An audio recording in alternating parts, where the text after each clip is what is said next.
Bienvenidos nuevamente a un nuevo podcast de Neuroclinic. Me encuentro con el doctor Juan Carlos Rosales Morales. Él es neurólogo de adultos. Como siempre, es un placer, doctor, tenerlo aquí nuevamente. Gracias, buen día. Siempre hemos platicado con él y pues creo que en esos podcasts hemos aprendido muchísimo y pues hoy tampoco va a ser la excepción.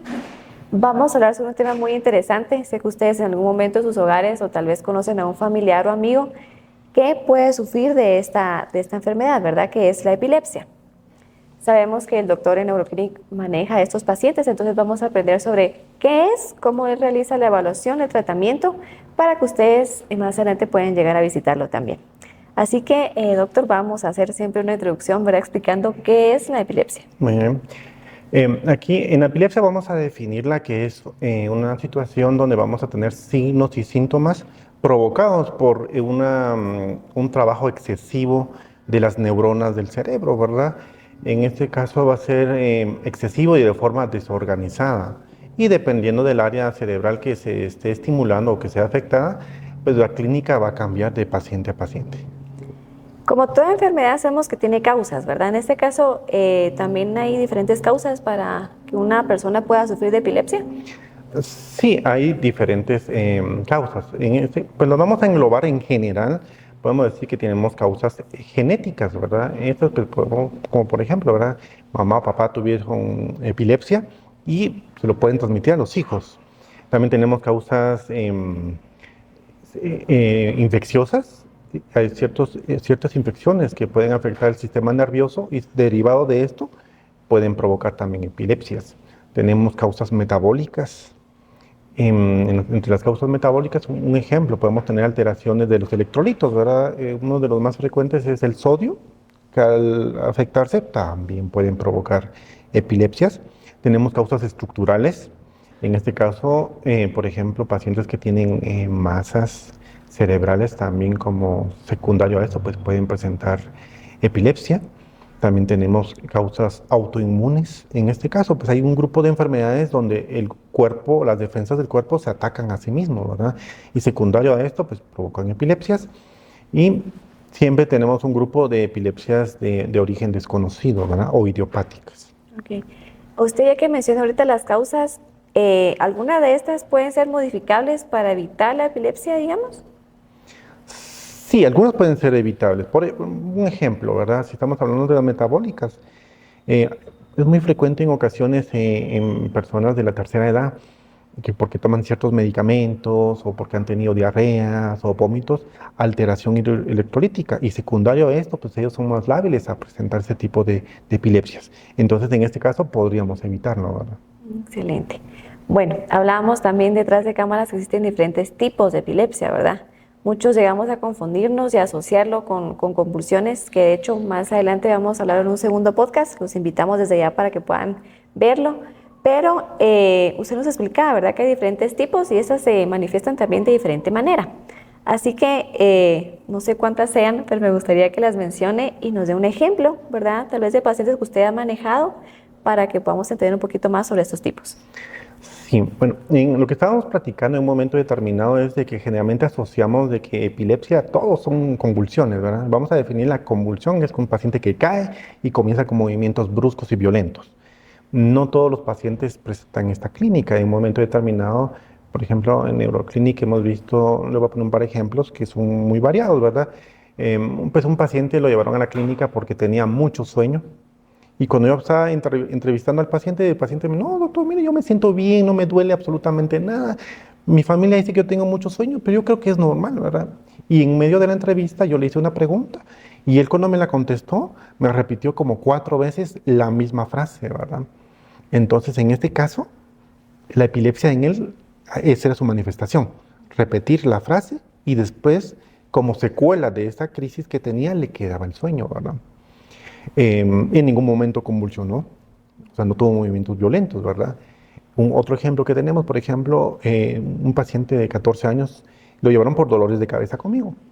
Y cuando lo estábamos entrevistando, pues lo que él comentó era que antes del dolor de cabeza perdía la vista por unos 5 o 10 segundos. Y después de esto, presentaba el dolor de cabeza por 2 o 3 horas, ¿verdad? En este caso, pues él tenía otro tipo de epilepsia, ¿verdad? Aunque más que tipo estamos hablando que depende de la localización de la epilepsia, así va a ser la manifestación del paciente. Ahorita veo que son diferentes manifestaciones, ¿verdad? Pero me gustaría que nos pueda decir qué síntomas generales son los que presenta una persona con epilepsia. Entre, bueno, entre los síntomas generales, por ejemplo, podemos tener dolores de cabeza, en un momento determinado podemos tener la pérdida de la conciencia, ¿verdad? En un momento determinado, perder la conciencia, podemos caer en un momento determinado, pero generalmente, cuando es por epilepsia, porque hay varias causas que podemos perder la conciencia, pero cuando es epiléptico, generalmente, no significa que todos, uno tiene una fase de confusión. Bueno, me desmayé, o sea, tuve una crisis epiléptica que me desmayé, y después de eso tengo por lo menos unos segundos que no me ubico, no sé ni quién soy ni dónde estoy. En los adultos mayores, pues este periodo confusional puede ser mayor en un momento determinado. Podemos tener en un momento determinado lo que son movimientos anormales, ¿verdad?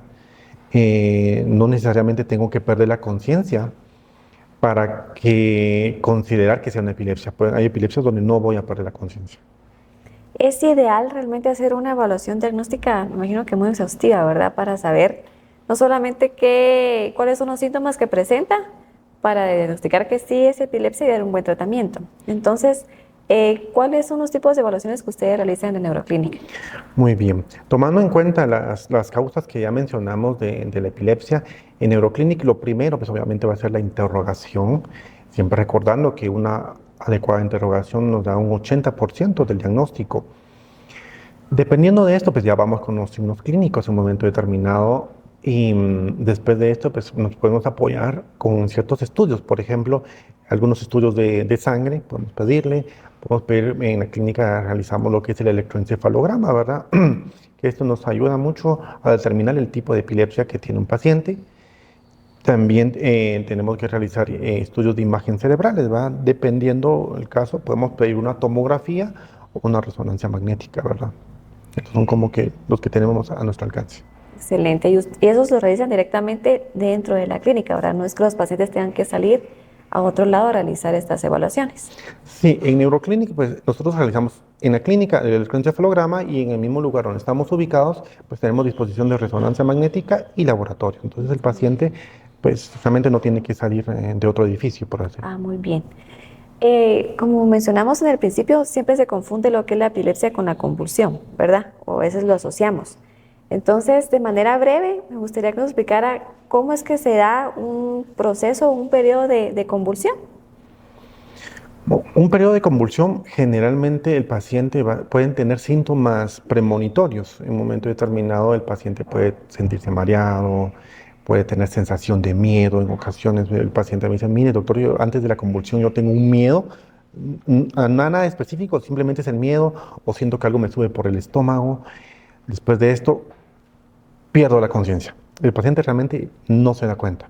Ahora, cuando uno le pregunta al familiar o al que esté presente, lo que indican, pues el paciente cae del suelo, comienza con movimientos violentos, ¿verdad? Sacudidas de extremidades, algunos se pueden morder la lengua, entonces también pueden tener, digamos, pues, salir espuma por la boca.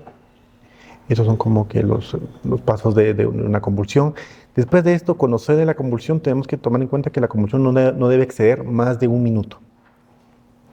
Y si se excede de un minuto, pues ya estaríamos hablando de otro tipo de complicación neurológica. Bueno, al ser una epilepsia normal, después de un minuto viene el periodo postictal. A esto lo vamos a definir que es como la secuela después de una crisis. Y de eso el paciente pues, puede presentarse confuso o puede tener tendencia al sueño. Incluso algunos pacientes se quedan como roncando. Por eso es que en neuroclínica algunos pacientes dicen, no, doctor, fíjate, la convulsión le tardó como 4 horas. No le tardó 4 horas, ¿verdad? Sino que la convulsión fue un minuto, pero tardó como 3 o 4 horas como dormido. Qué interesante. Los invitamos, ¿verdad? Que puedan ver el siguiente podcast donde vamos a hablar un poquito más sobre las convulsiones y pues ampliar un poquito más la información que el doctor nos está dando en este momento. Ahora me gustaría para continuar que nos platicara un poquito sobre qué tratamientos y también en base a su experiencia, ¿verdad? ¿Cómo es que los pacientes han reaccionado a los tratamientos que usted da directamente en la clínica? Muy bien. En Neuroclinic hacemos la evaluación del paciente. Dependiendo del tipo de epilepsia y la evolución del paciente, se va decidiendo el tratamiento, ¿verdad? Depende del tipo de epilepsia. Vamos a decir que en general vamos a tener lo que son las epilepsias focales, y generalizadas. En este caso lo estoy mencionando porque hay fármacos que son principalmente o son más efectivos para un tipo de epilepsia y otros que son para el otro tipo. Entonces, por lo primero, pues elegir el mejor medicamento que esté de acuerdo al sexo, incluso al sexo del paciente y la edad del paciente. ¿De acuerdo? Tenemos que tomar en cuenta todo esto. Pues damos el medicamento adecuado y si en un momento determinado hay pacientes que pueden tener epilepsias que son resistentes a los fármacos, pues vamos combinando fármacos que se lleven bien, por así decirlo, y que sean adecuados para el tipo de epilepsia del paciente. Hay cierto tipo de pacientes que pueden tener lo que se llaman epilepsias refractarias, que es que aunque tengamos el medicamento adecuado y en la dosis adecuada, el paciente aún persiste con crisis, pues ya recurrimos a otro tipo de terapias. Entre las terapias que se pueden encontrar es, por ejemplo, la cirugía de epilepsia, ¿verdad? Tienen criterios muy específicos, ¿verdad? Entonces en Neuroclinic, pues si hay necesidad, nosotros hacemos el diagnóstico y si hay necesidad, pues ya se deriva el paciente a un centro especializado en cirugía de epilepsia. También puede haber lo que se llama estimulación vagal, ¿verdad? Eso también son pacientes seleccionados. También se puede tener como tratamiento una dieta especial que se llama dieta cetogénica, ¿verdad? También hay que escoger muy bien al paciente, ¿verdad? No significa que esos tratamientos sean para todos. Lo que nos encargamos en Neuroclinic es ver qué tipo de epilepsia, el tipo de paciente y decidir el mejor tratamiento para él. Sí, creo que lo importante acá que debemos de remarcar, ¿verdad? Es que siempre lo ideal es ir con un especialista para poder realizar un buen diagnóstico. Normalmente, tal vez aquí en Guatemala se maneja mucho, ¿verdad? Tiene epilepsia, a tal persona le funcionó tal medicamento y pues tomémoslo, ¿verdad? Y como vemos ahorita hay diferentes tipos de epilepsia, diferentes síntomas y pues es muy importante que ustedes visiten Neuroclinic para tener más información y sobre todo un buen diagnóstico para tener un tratamiento que sí sea efectivo. Así es.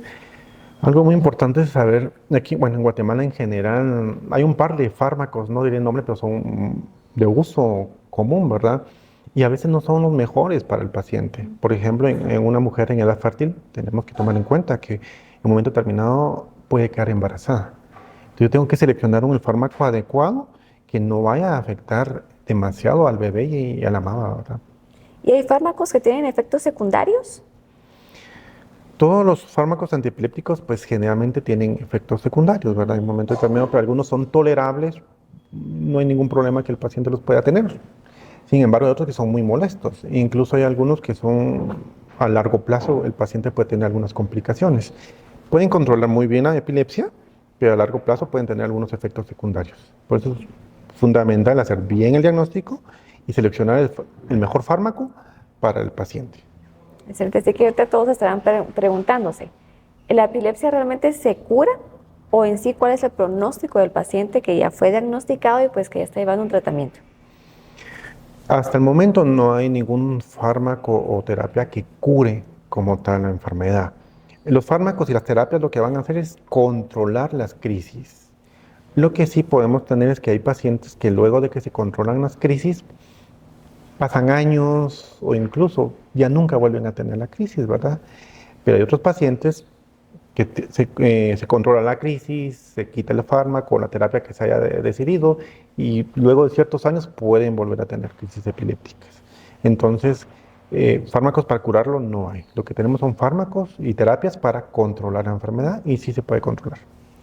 Ahora, sé que muchos tal vez ha pasado, incluso yo puedo decir que conozco a personas que han tenido o que tienen epilepsia, pero de cierta manera como que se acomodan a ese estilo de vida. Entonces dicen, yo ya sé qué tengo que hacer cuando tengo algún episodio y por lo tanto ya no visito a un médico. Entonces hay reacciones, digamos, en el futuro que pueden ocasionar ya sea daños cerebrales o daños físicos de pacientes que deciden no recibir un tratamiento. Sí, pueden haber consecuencias, aparte de los accidentes que pueden tener, ¿verdad? Al menos yo recuerdo cuando estaba estudiando neurología, una paciente que llegó conmigo que ella me comentó que tenía crisis convulsivas y ella estaba torteando y cuando le dio una convulsión y ella cayó, su carita cayó en el fuego, ¿verdad? Entonces ella tenía pues, todo el rostro con cicatrices, ¿verdad? Y aparte de los accidentes que se pueden tener y puede dañar al paciente, Existe una de las complicaciones de la epilepsia, es algo que se llama estatus epiléptico, que es con una convulsión o epilepsia sigue y sigue y sigue y sigue y no cede. Cuando sucede esta complicación, sí puede haber en un momento determinado daño neuronal y peligra la vida del paciente. Entonces, al no tener un tratamiento adecuado, estamos predispuestos a tener este tipo de complicaciones. Entonces, lo ideal es si yo presento epilepsia, si yo ya sé que tengo epilepsia o síntomas que pudiesen ser epilepsia, es que consultemos al especialista, en este caso Neuroclinic, para que se le pueda dar el tratamiento adecuado. Y ahora, doctor, ¿qué pasa con los pacientes que pues ya son diagnosticados y con el tratamiento? ¿Qué recomendaciones le da usted, verdad, para poder llegar a tener una vida donde no hayan esos tipos de complicaciones como usted mencionaba de su paciente, verdad, que tengan lesiones? ¿Algunas recomendaciones en específico para ellos? Sí, es muy importante ver al paciente de manera integral. Cuando me refiero es que el paciente pues, están los signos clínicos, los síntomas que tiene, pero también está la parte emocional del paciente, ¿verdad? Primero tenemos que aceptar este diagnóstico, ¿verdad? Que muchas veces cuesta diagnosticar una enfermedad crónica, así como puede venir la negación de, no, yo no lo tengo, debo tener algo más. Mi trabajo es la aceptación en un momento determinado. Es fundamental también la educación al paciente sobre este tema. Cuando un paciente ya conoce una enfermedad, ya lo acepta de una mejor manera y sabe cómo actuar en dado caso presente en estas crisis. Ok. ¿Cómo y cuándo ya un paciente debe decir, bueno, mejor debo visitar a un médico, verdad, para descartar o realizar un diagnóstico de una epilepsia? Pues yo considero, si tenemos algún síntoma, por ejemplo, me desmayé o tengo dolores intensos de cabeza o en un momento determinado, por ejemplo, el abuelito se pone confuso por momentos, habla cosas raras. Cualquier síntoma de estos, lo ideal es que tengamos una evaluación adecuada y podamos descartar o confirmar que el paciente tenga una epilepsia, ¿verdad? No tenemos que estar esperando, solo me dio una vez y tal vez ya nunca me dan. Yo diría, aconsejaría, cuando tengamos estos episodios, consultemos de inmediato. ¿Cuáles son sus recomendaciones finales para las personas que nos están escuchando y viendo? Dos recomendaciones en general. Si uno considera que pudiese tener epilepsia, consultemos de inmediato para una adecuada evaluación. Y si yo ya sé que tengo epilepsia, educarme adecuadamente, buscar ayuda para saber conocer la enfermedad. Porque si cuando conocemos de una mejor manera la enfermedad, pues ya no le vamos a tener miedo y vamos a vivir de una mejor manera. Me gustaría, doctor, para finalizar, que nos indicaran en dónde está ubicada su clínica. Muy bien, Neuroclinic está ubicada en el Hospital La Paz. Estamos en el 4º nivel, en la clínica 401. Muchas gracias a ustedes también por su tiempo, a usted también por ampliar nuestro conocimiento, ¿verdad? Siempre es muy interesante esas pláticas y los invitamos a que sigan pendientes de nuestros siguientes podcasts.